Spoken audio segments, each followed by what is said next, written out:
Before the narration begins, I would like to thank all those who still continue to support this channel and the new people who have subscribed. We recently passed 100 subscribers, and I couldn't be happier. Thank you again, and I can't wait till we pass 500. And if you have any horror stories you would like to be read, leave a comment.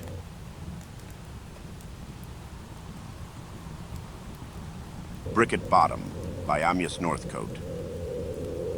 The Reverend Arthur Maydew was the hard-working incumbent of a large parish in one of our manufacturing towns.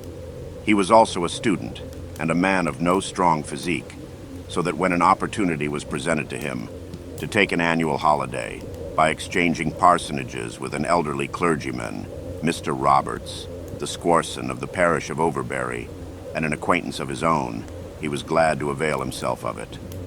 Overbury is a small and very remote village in one of our most lovely and rural counties, and Mr. Roberts had long held the living of it. Without further delay, we can transport Mr. Maydew and his family, which consisted only of 2 daughters, to their temporary home. The 2 young ladies, Alice and Maggie, the heroines of this narrative, were at that time aged 26 and 24 years respectively.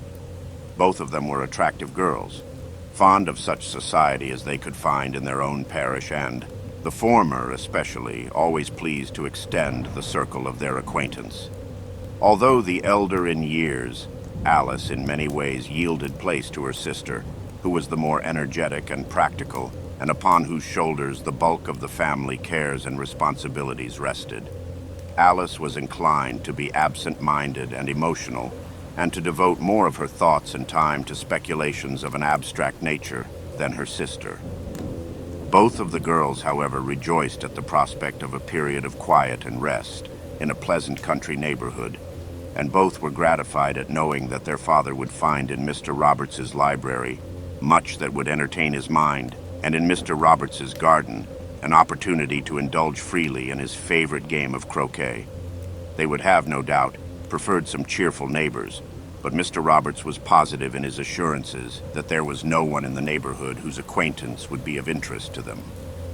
The first few weeks of their new life passed pleasantly for the Maydew family.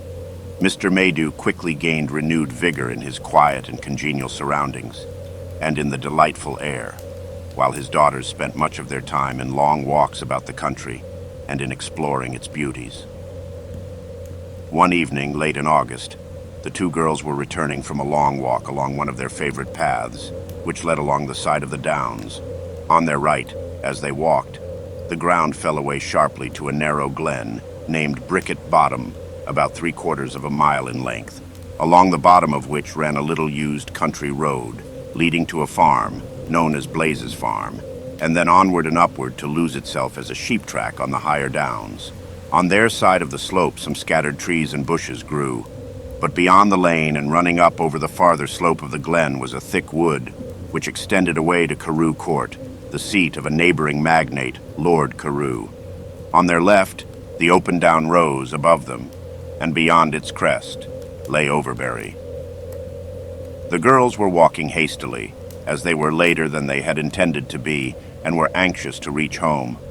At a certain point, at which they had now arrived, the path forked, the right-hand branch leading down into Brickett Bottom, and the left-hand turning up over the down to Overbury.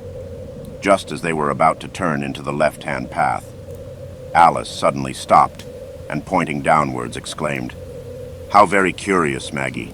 Look, there is a house down there in the bottom, which we have, or at least I have, never noticed it before, often as we have walked up the bottom."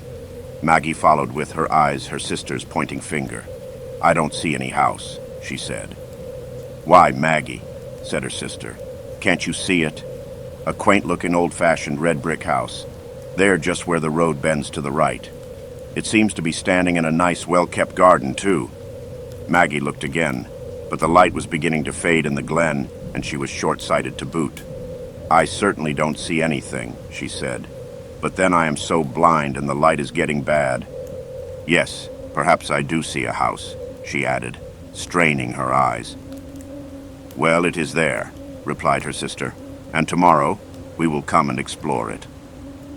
Maggie agreed readily enough, and the sisters went home, still speculating on how they had happened not to notice the house before, and resolving firmly on an expedition thither the next day. However, the expedition did not come off as planned, for that evening Maggie slipped on the stairs and fell, spraining her ankle in such a fashion as to preclude walking for some time. Notwithstanding the accident to her sister, Alice remained possessed by the idea of making further investigations into the house she had looked down upon from the hill the evening before. And the next day, having seen Maggie carefully settled for the afternoon, she started off for Brickett Bottom. She returned in triumph and much intrigued over her discoveries, which she eagerly narrated to her sister. Yes, there was a nice, old-fashioned red brick house, not very large and set in a charming, old-world garden in the bottom. It stood on a tongue of land jutting out from the woods, just at the point where the lane, after a fairly straight course from its junction with the main road half a mile away, turned sharply to the right in the direction of Blaze's farm. More than that, Alice had seen the people of the house, whom she described as an old gentleman and a lady, presumably his wife. She had not clearly made out the gentleman who was sitting in the porch, but the old lady who had been in the garden busy with her flowers had looked up and smiled pleasantly at her as she passed.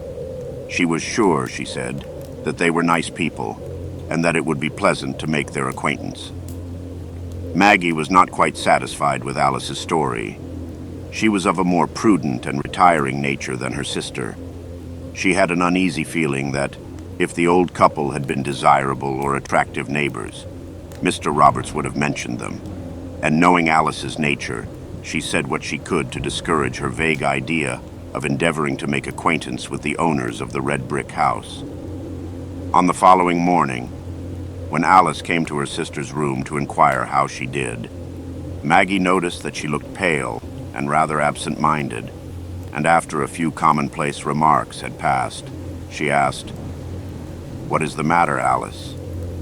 You don't look yourself this morning." Her sister gave a slightly embarrassed laugh. "Oh, I am all right," she replied. "Only I did not sleep very well. I kept on dreaming about the house. It was such an odd dream, too. The house seemed to be home, and yet to be different." "What, that house in Brickett Bottom?" said Maggie. "Why, what is the matter with you? You seem to be quite crazy about the place." "Well, it is curious, isn't it, Maggie, that we should have only just discovered it, and that it looks to be lived in by nice people. I wish we could get to know them." Maggie did not care to resume the argument of the night before, and the subject dropped, nor did Alice again refer to the house or its inhabitants for some little time. In fact, for some days the weather was wet, and Alice was forced to abandon her walks. But when the weather once more became fine, she resumed them, and Maggie suspected that Brickett Bottom formed one of her sister's favorite expeditions. Maggie became anxious over her sister, who seemed to grow daily more absent-minded and silent, but she refused to be drawn into any confidential talk, and Maggie was nonplussed. One day, however, Alice returned from her afternoon walk in an unusually excited state of mind, of which Maggie sought an explanation. It came with a rush. Alice said that afternoon, as she approached the house in Brickett Bottom, the old lady, who as usual was busy in her garden, had walked down to the gate as she passed and had wished her good day. Alice had replied, and pausing, a short conversation had followed. Alice could not remember the exact tenor of it, but after she had paid a compliment to the old lady's flowers, the latter had rather diffidently asked her to enter the garden for a closer view. Alice had hesitated, and the old lady had said, "Don't be afraid of me, my dear. I like to see young ladies about me, and my husband finds their society quite necessary to him." After a pause, she went on, "Of course, nobody has told you about us. My husband is Colonel Paxton, late of the Indian Army, and we have been here for many, many years. It's rather lonely, for so few people ever see us. Do come in and meet the Colonel." "I hope you didn't go in," said Maggie rather sharply. "Why not?" replied Alice. "Well, I don't like Mrs. Paxton asking you in that way," answered Maggie. "I don't see what harm there was in the invitation," said Alice. "I didn't go in because it was getting late and I was anxious to get home." But what?" asked Maggie. Alice shrugged her shoulders. "Well," she said, "I have accepted Mrs. Paxton's invitation to pay her a little visit tomorrow." And she gazed defiantly at Maggie. Ma became distinctly uneasy on hearing of this resolution. She did not like the idea of her impulsive sister visiting people on such slight acquaintance, especially as they had never heard them mention it before. She endeavored by all means, short of appealing to Mr. Maydew, to dissuade her sister from going at any rate until there had been time to make some inquiries as to the Paxtons.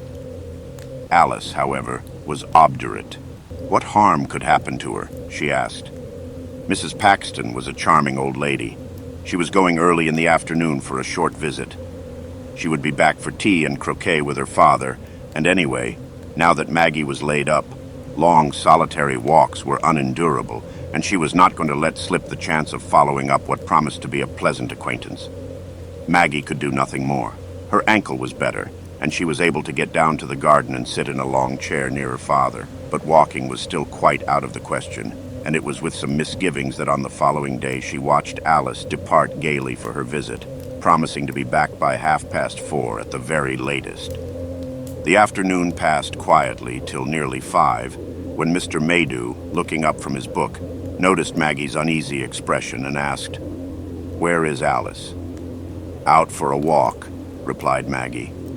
And then after a short pause, she went on, "And she has also gone to pay a call on some neighbors whom she has recently discovered." "Neighbors," ejaculated Mr. Maydew. "What neighbors? Mr. Roberts never spoke of any neighbors to me." "Well, I don't know much about them," answered Maggie. "Only Alice and I were out walking the day of my accident and saw, or at least she saw, for I am so blind I could not quite make it out, a house in Brickett Bottom.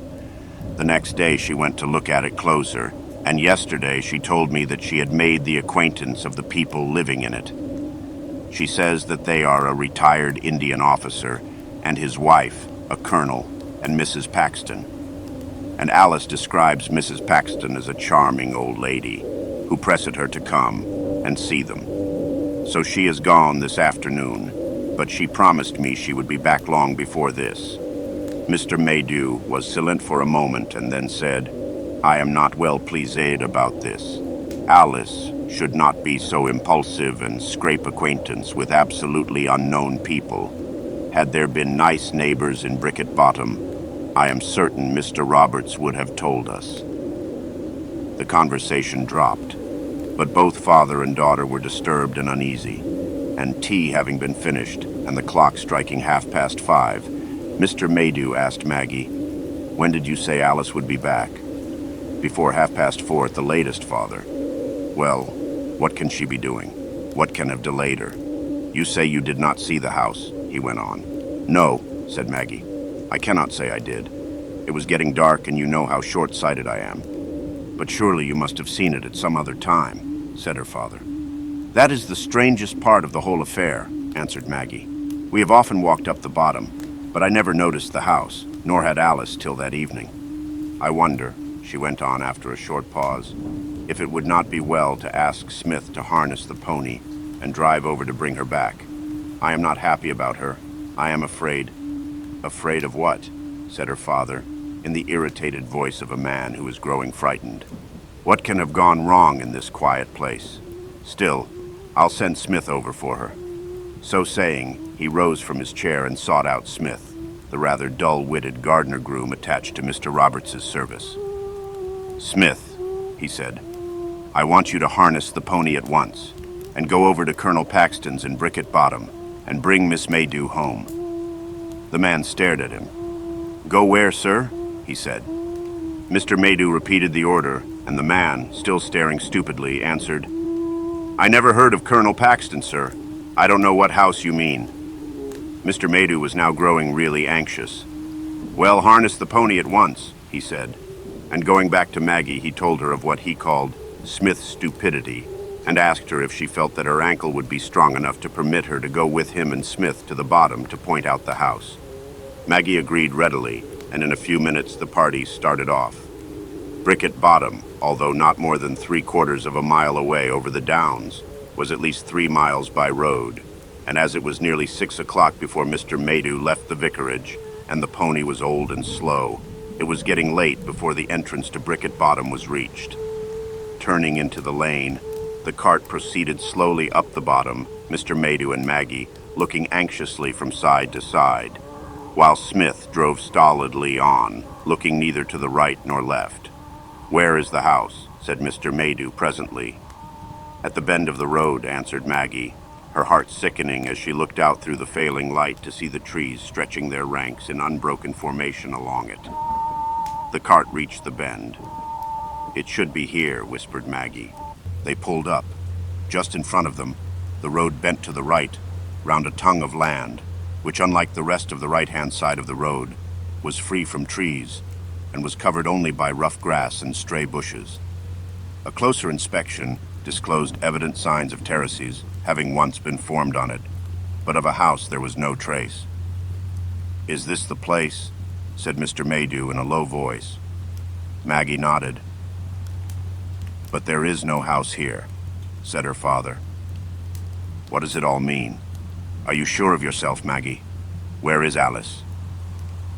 Before Maggie could answer, a voice was heard calling, "Father, Maggie." The sound of the voice was thin and high, and paradoxically, it sounded both very near and yet as if it came from some infinite distance. The cry was thrice repeated, and then silence fell. Mr. Maydew and Maggie stared at each other. "That was Alice's voice," said Mr. Maydew huskily. "She is near and in trouble, and is calling us. Which way did you think it came from, Smith?" he added, turning to the gardener. "I didn't hear anybody calling," said the man. "Nonsense," answered Mr. Maydew, and then he and Maggie both began to call, "Alice, Alice, where are you?" There was no reply, and Mr. Maydew sprang from the cart, at the same time bidding Smith to hand the reins to Maggie and come and search for the missing girl. Smith obeyed him, and both men, scrambling up the turfy bit of ground, began to search and call through the neighboring wood. They heard and saw nothing, however, and after an agonized search, Mr. Maydew ran down to the cart and begged Maggie to drive on to Blaze's farm for help, leaving himself and Smith to continue the search. Maggie followed her father's instructions and was fortunate enough to find Mr. Rumbold, the farmer, his 2 sons, and a couple of laborers just returning from the harvest field. She explained what had happened, and the farmer and his men promptly volunteered to form a search party, though Maggie, in spite of her anxiety, noticed a queer expression on Mr. Rumbold's face as she told him her tale. The party, provided with lanterns, now went down the bottom, joined Mr. Maydew and Smith, and made an exhaustive but absolutely fruitless search of the woods near the bend of the road. No trace of the missing girl was to be found, and after a long and anxious time, the search was abandoned, one of the young Rumbolds volunteering to ride into the nearest town and notify the police. Maggie, though with little hope in her own heart, endeavored to cheer her father on their homeward way, with the idea that Alice might have returned to Overbury over the downs, whilst they were going by road to the bottom, and that she had seen them and called to them in just when they were opposite the tongue of land. However, when they reached home, there was no Alice, and though the next day the search was resumed and full inquiries were instituted by the police, all was to no purpose. No trace of Alice was ever found, the last human being that saw her having been an old woman who had met her going down the path into the bottom on the afternoon of her disappearance, and who described her as smiling but looking queer-like. This is the end of the story, but the following may throw some light upon it. The history of Alice's mysterious disappearance became widely known through the medium of the press, and Mr. Roberts, distressed beyond measure at what had taken place, returned in all haste to Overbury to offer what comfort and help he could give to his afflicted friend and tenant. He called upon the Maydews, and having heard their tale, sat for a short time in silence. Then he said, "Have you ever heard any local gossip concerning this Colonel and Mrs. Paxton?" "No," replied Mr. Maydew. "I never heard their names until the day of my poor daughter's fatal visit." Well, said Mr. Roberts, I will tell you all I can about them, which is not very much, I fear. He paused and then went on. I am now nearly 75 years old, and for nearly 70 years no house has stood in Brickett Bottom. But when I was a child of about 5, there was an old-fashioned red brick house standing in a garden at the bend of the road, such as you have described. It was owned and lived in by a retired Indian soldier, and his wife, a colonel, and Mrs. Paxton. At the time I speak of, certain events having taken place at the house and the old couple having died, it was sold by their heirs to Lord Carew, who shortly after pulled it down on the grounds that it interfered with his shooting. Colonel and Mrs. Paxton were well known to my father, who was the clergyman here before me, and to the neighborhood in general. They lived quietly and were not unpopular, but the colonel was supposed to possess a violent and vindictive temper. Their family consisted only of themselves, their daughter, and a couple of servants. The colonel's old army servant and his Eurasian wife. Well, I cannot tell you details of what happened. I was only a child. My father never liked gossip, and in later years, when he talked to me on the subject, he always avoided any appearance of exaggeration or sensationalism. However, it is known that Miss Paxton fell in love with and became engaged to a young man to whom her parents took a strong dislike. They used every possible means to break off the match, and many rumors were set on foot as to their conduct. Undue influence, even cruelty were charged against them. I do not know the truth. All I can say is that Miss Paxton died, and a very bitter feeling against her parents sprang up. My father, however, continued to call, but was rarely admitted. In fact, he never saw Colonel Paxton after his daughter's death, and only saw Mrs. Paxton once or twice. He described her as an utterly broken woman and was not surprised at her following her daughter to the grave in about 3 months' time. Colonel Paxton became, if possible, more of a reclusee than ever after his wife's death, and himself died not more than a month after her under circumstances which pointed to suicide. Again, a crop of rumors sprang up, but there was no one in particular to take action. The doctor certified death from natural causes, and Colonel Paxton, like his wife and daughter, was buried in this churchyard. The property passed to a distant relative, who came down to it for one night shortly afterwards. He never came again, having apparently conceived a violent dislike to the place, but arranged to pension off the servants, and then sold the house to Lord Carew, who was glad to purchase this little island in the middle of his property. He pulled it down soon after he had bought it, and the garden was left to relapse into a wilderness. Mr. Roberts paused.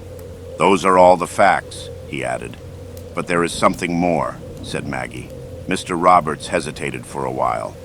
You have a right to know all, he said, almost to himself. Then louder he continued, what I am now going to tell you is really rumor, vague and uncertain.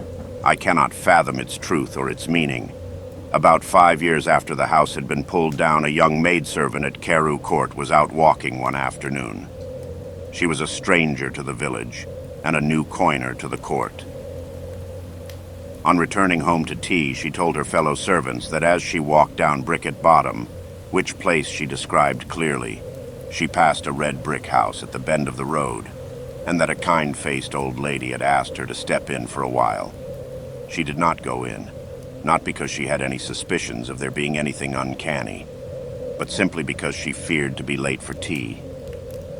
I do not think she ever visited the bottom again, and she had no other similar experience, so far as I am aware. 2 or 3 years later, shortly after my father's death, a traveling tinker with his wife and daughter camped for the night at the foot of the bottom. The girl strolled away, up the glen to gather blackberries, and was never seen or heard of again. She was searched for in vain, of course. One does not know the truth, and she may have run away voluntarily from her parents, although there was no known cause for her doing so.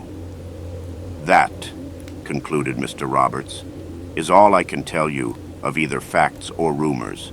All that I can now do is to pray for you and for her.